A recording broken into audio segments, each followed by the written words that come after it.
வணக்கம் நேர்களே, நான் உங்கள் ஆஸ்ட்ரோ பூர்ணா. இன்னைக்கு நாம பார்க்கக்கூடிய சிறப்பு பதிவு தமிழ் புத்தாண்டு பலன்கள். தமிழ் புத்தாண்டு அப்படின்னு சொல்லக்கூடிய பராபவ வருடம், அதாவது 60 வருடங்களில 40வது வருடம் தான் இந்த பராபவ வருடம். இதனுடைய பொருள் அப்படின்னு பார்க்கும்போது சுழற்சி அப்படின்ற மாதிரியாக பொருள் இருக்கு. ஜோதிட ரீதியாக பார்த்தீங்கன்னா ஒரு தோல்விகளும் புகழின் உச்சியில் இருக்கக்கூடிய சில அமைப்புகளுக்கு இங்க தோல்வி ஏற்படக்கூடிய ஒரு வருடமாகவும் தான் இந்த பராபவ வருடம் இருக்கும். அந்த பராபவ வருடத்துல ஒவ்வொரு ராசி என்பர்களுக்கும் உண்டான பலன்களை பற்றி தான் நம்ம பார்க்க போறோம். இந்த வருடத்தின் ஆரம்பத்துல பாத்தீங்கன்னா குரு பகவான் மிதுன ராசியில தான் இருக்கிறார். அடுத்து ஜூன் மாதத்துல, அதாவது வைகாசி மாதம் அவர் உச்சம் பெற்று கடகராசிக்கு போறார். அந்த உச்சம் பெறக்கூடிய அந்த குரு பகவான் 11வது மாதம், அதாவது அந்த ஐப்பசி மாதம் அதிசாரம் அடைந்து சிம்ம ராசிக்கு பெயர்ச்சி ஆகிறார்.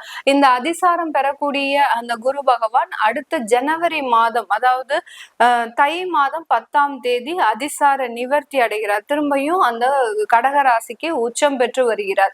அடுத்து இந்த ஆண்டுல இருக்கக்கூடிய கேது பகவான், சிம்ம ராசியில இருக்கக்கூடிய அந்த கேது பகவான் 12வது மாதம், அதாவது டிசம்பர் மாதம் கார்த்திகை 19ஆம் தேதி அந்த சிம்ம ராசியிலிருந்து கடக ராசிக்கும், ராகு பகவான் கும்ப ராசியிலிருந்து மகர ராசிக்கும் பயிற்சி ஆகிறார். இந்த நிழல் கிரகங்கள் தான் ஒருவரினுடைய வாழ்க்கையை முக்கியமாக தீர்மானிக்கக்கூடிய ஒரு கிரகங்களாக ஜோதிட ரீதியாக நம்ம பயன்படுத்துகிறோம். அடுத்து அந்த சனி பகவான் அதே மீன ராசியில தான் இருக்கிறார். அவர் வக்ரம் வருகிறார்.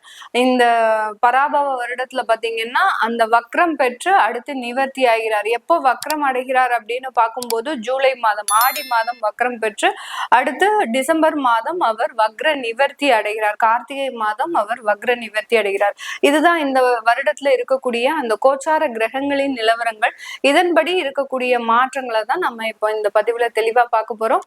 இந்த சேனல்ல முதன்முறையா பாக்குறீங்க அப்படின்னா சப்ஸ்கிரைப் பண்ணிக்கோங்க. பெல் பட்டன்ல ஆல் ஆப்ஷன் சூஸ் பண்ணிக்கோங்க. சிம்மராசி அன்பர்கள் எப்போதுமே நிறைய ஒரு மன வலிமை உடையவர்கள், தன்னம்பிக்கை. அதையும் தாண்டி அந்த தன்னம்பிக்கையெல்லாம் இருந்தா கூட சில இடத்துல இவர்களுக்கு பெரிய அளவுக்கு அது சப்போர்ட் பண்ணாது.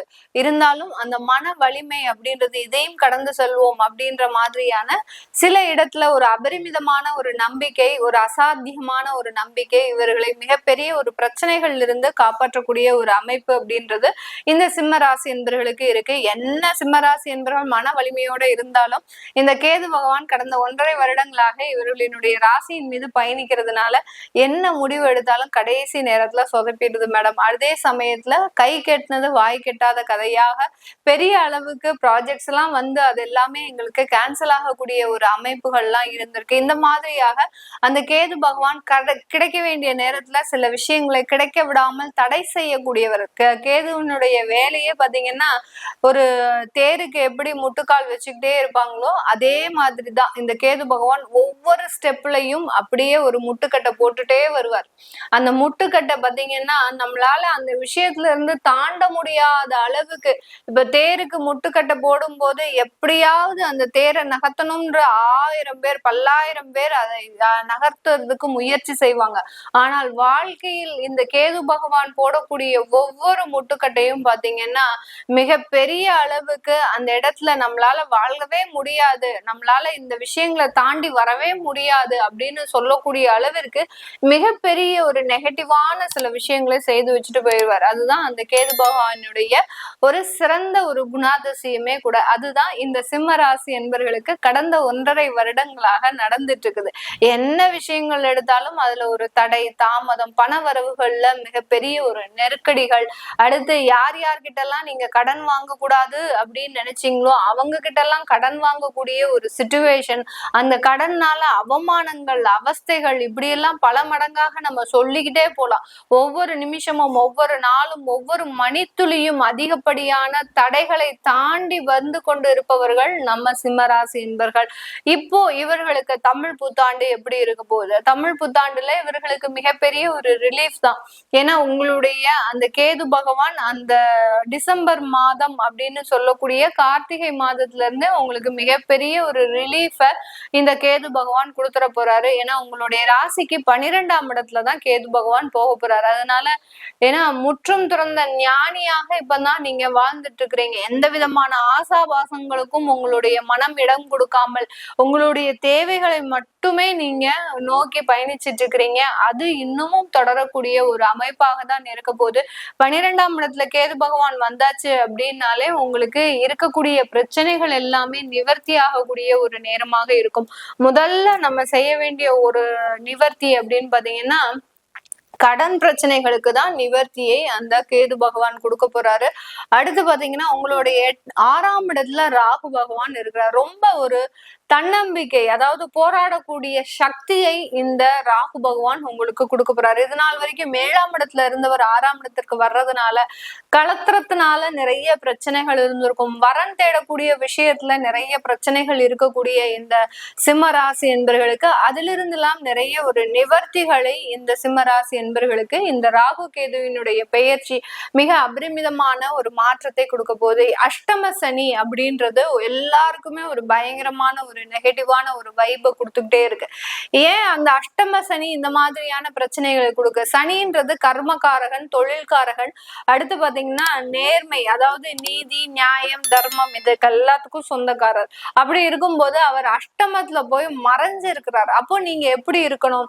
என்ன வேலை இருக்கோ அதை மாத்திரம் செய்யணும். இந்த சிம்மராசி என்பர்கள் பொறுப்புணர்ச்சி ரொம்ப ஜாஸ்தி, அதே மாதிரி பஞ்சுவாலிட்டியும் ரொம்ப ஜாஸ்தி.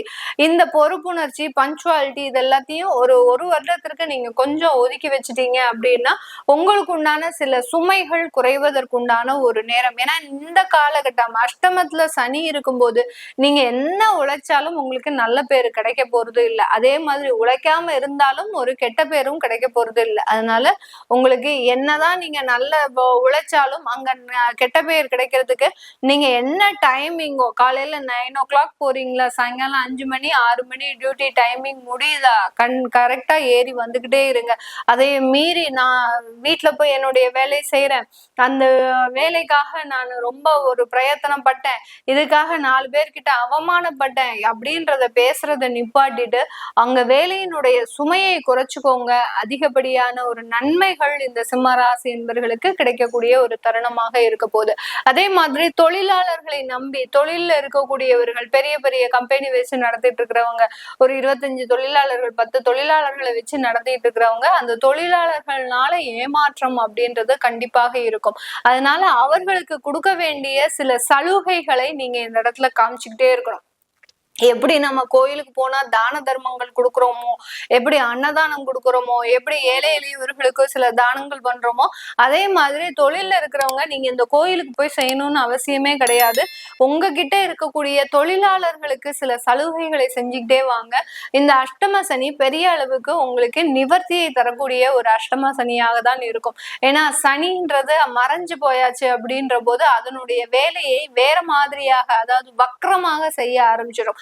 அவர் ஏற்கனவே அந்த ஜூலை மாதத்துல இருந்து வக்ரம் அடைகிறாரு. அது ஒரு பக்கம் இருந்தாலும் நீங்க ஜென்ரலா அவர் 8ஆம் இடத்துல இருந்து செயல்படுறாரு அப்படின்னாலே உங்களுக்கு தேவையில்லாத அந்த வேலை ரீதியான ஒரு சில குடைச்சல்கள், மன உளைச்சல்கள் இது எல்லாமே வரக்கூடிய ஒரு தருணமாக இருக்க போகுது. அதனால இதுல இந்த பாட்டுல நீங்க இந்த மாதிரியான சில நிவர்த்திகளை பெற்றணும். அடுத்து பாத்தீங்கன்னா அந்த குரு பகவான் உங்களுடைய ராசிக்கு அந்த டிசம்பர் மாதத்துக்கு மேல வராரு, நவம்பர் மாதத்துக்கு மேல வராரு. அடுத்து அந்த ஏற்கனவே பாத்தீங்கன்னா வருடம் ஆரம்பிச்ச உடனே அந்த குரு பகவான் உங்களுடைய 11, 12ஆம் இடத்துல இருக்க போறாரு. அதனால இந்த சிம்ம ராசி என்பர்களுக்கு மறைமுகமான வருமானங்கள் அப்படின்றது கண்டிப்பாக வரும். சில பேருக்கு லாட்ரி போன்ற யோகங்கள்லாம் கண்டிப்பாக கிடைக்கும். லாட்ரி யோகங்கள்லாம் பாத்தீங்கன்னா நிறைய பேருக்கு அவங்களும் ட்ரை பண்ணிக்கிட்டே இருப்பாங்க. சில பேர் மலேசியா, சிங்கப்பூர் இந்த மாதிரியான கண்ட்ரீஸ்ல இருக்கிறாங்க அப்படின்னா கண்டிப்பாக அதற்குண்டான ஒரு சில முயற்சிகளை செஞ்சுட்டே இருப்பாங்க. கையில இருந்து ஜோப்ல இருந்து காசு போனாலும் பரவாயில்ல, எப்படியாவது எனக்கு ஒரு லாட்ரி அடிச்சிடாதா அப்படின்ற மாதிரியான சில நம்பிக்கையோட செஞ்சுட்டு இருக்கிறாங்க. அவர்களுக்கு எல்லாருக்குமே இந்த காலகட்டம் ரொம்ப அற்புதமான காலகட்டம். அந்த மாதிரியான திடீர் ராஜயோகங்கள்லாம், அதாவது அந்த குரு பகவான் 12ஆம் இடத்துல வரும்போது அந்த புதையல் போன்ற சில விஷயங்கள்லாம், புதையல்னா என்ன, உங்களுக்கு கிடைக்காத சில விஷயங்கள் கிடைக்கக்கூடிய ஒரு நேரம். நம்ம புதையல் அப்படின்னு சொல்லியாச்சுனாலே எங்கேயாவது போய் எங்களுக்கு தங்கம் கிடைக்குமா, நகை கிடைக்குமா, அடுத்து பாத்தீங்கன்னா காசு கிடைக்குமா, கோடி கோடியா கொட்டுமா அப்படின்ற மாதிரியான சில கேள்விகள்லாம் கமெண்ட் பாக்ஸ்ல வரும். புதையல் அப்படின்னாலே உங்களுக்கு கிடைக்காத சில விஷயங்கள் கிடைக்கும் போது கண்டிப்பாக அதன் மூலமாக நல்ல ஒரு மாற்றங்கள் உங்களுக்கு கிடைக்கக்கூடிய ஒரு ஆண்டாக தான் இந்த சிம்ம ராசி என்பர்களுக்கு இருக்க போது. வெளியூர் வெளிநாட்டுல இருக்கிறவங்களுக்கு நிறைய ஒரு சேஞ்சஸும் பொருளாதார வளர்ச்சியும் கிடைக்கிறதுக்கு உண்டான ஒரு நேரமாக தான் இருக்கும். இது எல்லாமே நம்ம கோச்சார நிலவரப்படி பலன்களை கணிச்சு சொல்லியிருக்கிறோம். உங்களுடைய சுய ஜாதக தசாபுத்தி பலன்களை பார்க்கணும் விருப்பப்படுறவங்க கீழே இருக்கிற நம்பருக்கு வாட்ஸ்அப்ல அப்பாயின்மெண்ட் வாங்கிக்கிட்டு நீங்க கன்சல்ட் பண்ணிக்கலாம். உங்களுடைய குழந்தைகளுக்கு ஜாதகம் எழுதணும், நியூமராலஜி படி பெயர் வைக்கணும்னு நினைக்கிறவங்களும் கீழே இருக்கிற நம்பருக்கு வாட்ஸ்அப்ல நீங்க மெசேஜ் அனுப்புங்க. அதற்குண்டான விவரங்கள் தெரிய வரும். உங்களிடமிருந்து விடைபெறுவது உங்கள் ஆஸ்ட்ரோ பூர்ணா. நன்றி, வணக்கம்.